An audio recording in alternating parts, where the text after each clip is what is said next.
Assalamualaikum warahmatullahi wabarakatuh. Ketemu lagi dengan Bu Yunita. Kali ini kita akan belajar prakarya. Nah, untuk materi pertama kita itu kerajinan dari bahan serat alam.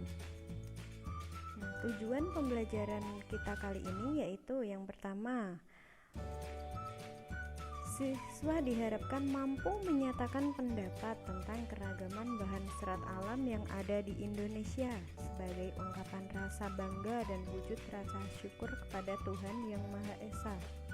Yang kedua, siswa mampu menyatakan pendapat tentang keragaman karya kerajinan dari serat alam sebagai ungkapan rasa bangga dan wujud rasa syukur kepada Tuhan Yang Maha Kuasa. Dan yang ketiga, siswa mampu memahami bagaimana cara pengemasan produk kerajinan dari serat alam agar tetap awet dan lebih bernilai ekonomis.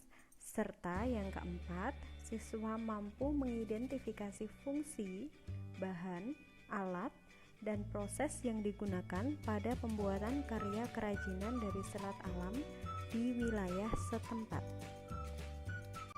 Nah, yang pertama yang akan kita pelajari kali ini adalah jenis bahan kerajinan dari serat. Perhatikan contoh gambar di samping. Nah, ini merupakan contoh kerajinan dari serat alam, yakni berupa tas anyaman. Nah, sapu lidi, tas anyaman, dan atap jerami merupakan produk kerajinan berbahan serat yang sering kita manfaatkan dan gunakan dalam kehidupan sehari-hari. Nah, mengenal produk kerajinan dari bahan serat alam dan serat buatan, serta teknik pembuatannya. Jenis bahan kerajinan dari serat alam adalah sebagai berikut. Nah, enceng gondok, kulit jagung, pelepah pisang, daun pandan, sabut kelapa, dan tali angel. Enceng gondok. Tanaman enceng gondok bisa dibuat untuk berbagai kerajinan tangan karena memiliki serat yang cukup kuat. Agar mudah dibentuk, enceng gondok sebaiknya dikeringkan terlebih dahulu. Hal ini disebabkan karena enceng gondok merupakan tanaman basah yang hidup di permukaan air. Nah, sebelum dikeringkan, enceng gondok harus dipilih terlebih dahulu untuk mendapatkan enceng gondok yang sudah tua dan siap untuk digunakan. Selanjutnya, penjemuran dilakukan selama kurang lebih minimal 7 hari dengan cara ditempatkan di permukaan tanah sehingga dihasilkan enceng gondok yang bersih, lentur, kering sempurna, tidak tumbuh jamur, serta tidak rusak ataupun busuk. Yang kedua, kulit jagung. Nah, jagung biasanya hanya dimanfaatkan bijinya saja untuk keperluan pangan. Sedangkan kulit dan rambut jagung tidak dimanfaatkan lagi sehingga menjadi limbah rumah tangga. Namun, ternyata kulit jagung juga dapat dikreasikan menjadi produk kerajinan yang bernilai estetik tinggi. Kerajinan kulit jagung dapat dibuat menjadi aksesoris, pajangan, atau barang bermanfaat lainnya. Nah, bahan serat alam yang berikutnya yakni pelepah pisang. Sebagian besar orang menganggap pelepah pisang hanya sebagai sampah yang mencemari lingkungan, serta pelepah pisang adalah sampah yang biasanya tidak dimanfaatkan karena dianggap tidak berguna. Namun, pelepah pisang dapat dimanfaatkan sebagai bahan untuk membuat kerajinan. Di tangan orang yang kreatif, pelepah pisang dapat diubah menjadi sebuah tas, sandal, bingkai lampu, serta produk kerajinan lainnya. Nah, ini contoh hasil kerajinan dari pelepah pisang. Nah, batang pohon pisang yang masih utuh dalam keadaan segar. Nah, kemudian dikeringkan. dikupas dan dikeringkan. Terus setelah dikeringkan kemudian dibuat produk kerajinan. Nah, hasilnya seperti contoh di bawah ini. Terus daun pandan.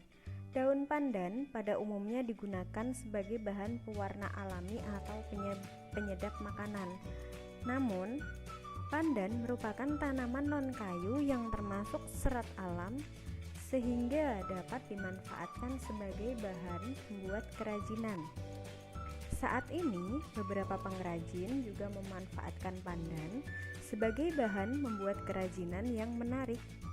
Hal ini semakin menambah nilai guna daun pandan sebagai produk alam yang bermanfaat bagi manusia. Serat alam yang berikutnya yakni serat kelapa. Serat kelapa merupakan tumbuhan yang dimanfaatkan semua bagiannya, mulai dari daun, buah, hingga batang. Salah satu bagian dari tanaman kelapa yang dapat dimanfaatkan adalah sabut. Sabut kelapa terdapat pada buah kelapa. Bagian ini berbentuk serat yang dapat digunakan untuk berbagai keperluan. Misalnya untuk mencuci piring atau untuk membersihkan kerak. Serat sabut kelapa ini ternyata juga dapat dimanfaatkan untuk menghasilkan produk kerajinan yang bernilai estetik tinggi. Nah, yang terakhir adalah tali agel. Tali agel biasanya digunakan sebagai bahan utama maupun bahan pendukung untuk membuat kerajinan tangan. Tali agel adalah lilitan yang terbuat dari daun agel. Daun agel berasal dari pohon sejenis palem yang bernama gebang. Tali agel dapat diperoleh di berbagai toko-toko kerajinan dan tersedia dengan berbagai ukuran. Nah, ini contoh pembuatan tali agel menjadi produk kerajinan berupa tas. Nah, setelah kita mempelajari tentang bahan-bahan serat alam, sekarang kita akan mempelajari bagaimana cara pengemasan produk kerajinan dari serat alam. Kerajinan yang sudah dibuat perlu ditempatkan dalam sebuah kemasan agar siap didistribusikan. Tujuan pengemasan tersebut adalah untuk menjaga barang-barang kerajinan agar tetap baik dan utuh saat didistribusikan. Hal yang terkait dengan kemasan produk kerajinan dari serat alam yaitu yang pertama, fungsi dan tujuan kemasan. Yang kedua adalah cara pengemasan. Fungsi dan tujuan kemasan. Fungsi kemasan yang pertama yaitu sebagai wadah untuk sebuah produk. Yang kedua, untuk memberikan perlindungan kepada barang yang ada di dalam kemasannya.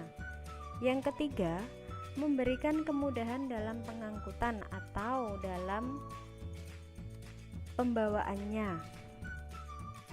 Yang keempat, memberikan keterangan mengenai suatu benda yang ada di dalam kemasannya.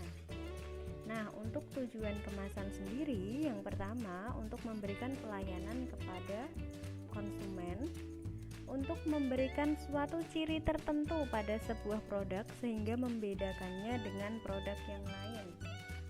Yang ketiga, untuk memberikan daya tarik pada barang yang akan dibeli oleh konsumen.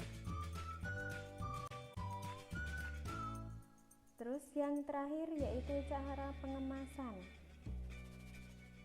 Nah, cara pengemasan di sini dibagi menjadi dua.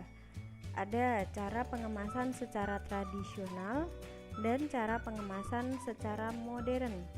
Adapun cara pengemasan secara tradisional yaitu cara mengemas suatu produk dengan memakai bahan-bahan yang berada di lingkungan rumah.